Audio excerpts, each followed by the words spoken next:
I always thought to be successful, you had to start a business and run, work really hard. And then when the business I started after the one I just described to you failed was a telecoms company. And telecoms at that time, this was the late 1990s, was incredibly acquisitive. It was very fragmented. There were hundreds of thousands of small operators, and it was very acquisitive. Everybody was trying to buy everybody else because it was a quick way to scale your business. You could add $1 million of extra revenue just by acquiring somebody with $1 million of revenue. So consequently, my weeks were like punctuated with these meetings with these companies that were trying to buy me. And the interesting thing is all their deal structures were kind of no money down. They weren't going to put any of their own cash in. They were going to, it was money over time or, various other structures. And so I basically just, in my mind, went, okay, hang on a second. I haven't got any money either. Why don't I be the buyer instead of the seller? And I ran around a bunch of telecoms companies and pitched them ideas about how we could join forces, merge together. I could acquire them, pay them out later. They'd be worth more by joining me, et cetera, et cetera, et cetera. Mostly, not getting it right. I was very young, very green. And then I found one that was motivated. He was one that literally the building he was in was about to be demolished and he had to move out, and he didn't, really want the expense of moving to a new premises because it was a small business, but he had 1,000 customers and we were connecting 1,000 customers a year. So this was a year's worth of revenue for us, a year's worth of customers. And so anyway, I put my offer on the table for just literally paying him over a period of time after buying it, a purely deferred payment plan, vendor finance, they sometimes call it, or seller finance. And he rejected that. But as the clock got, the clock was ticking and it got closer and closer to kind of demolition day, and the other offers that he was talking to kind of didn't materialize, which is often the case. There aren't that many buyers of small businesses out there. I ended up getting the deal by default, and that was lucky, so I had some luck, but then I put myself in luck's way. So I guess that's how I got lucky.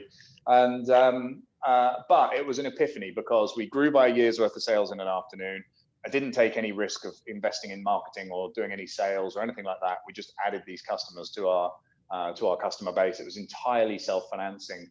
And it just taught me that was possible, even though it was nothing like a deal I would do now, but it taught me that you could do a deal like that. And that was a real game changer for me, because it was like, you don't have to run the marathon. You can just run the last 10 yards and you still get the medal. You don't have to do this, all the blood, sweat and years I've been investing in businesses. So after that, I went on a rampage. 2 weeks later, I bought an IT company using a very similar kind of deal structure. That's awesome. Yeah, and because it was kind of like, it was like breaking your virginity. Once you've done it, like, fuck, can I do this again? How do I?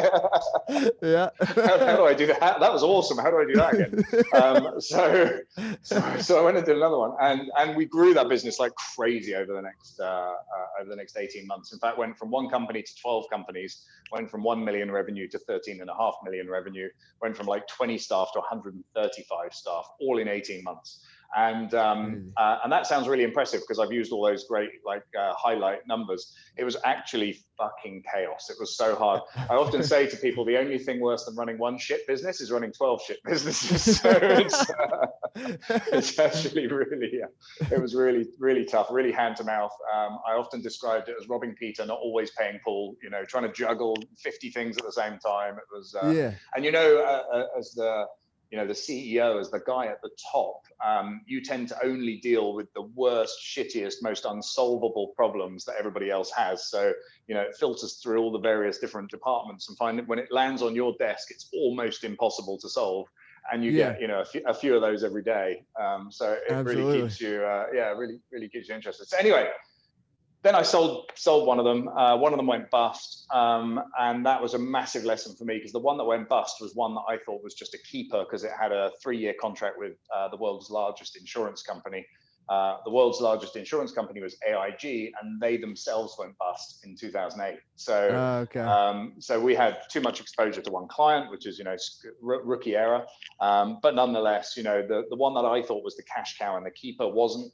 And so the big lesson in that period of time was you don't make money running businesses, you make money when you sell them. What I've done as I bought all of these companies is take more and more income from them. And what I realized is the income is just what you spend. So your lifestyle expands into your income, and you don't really end up with anything left over.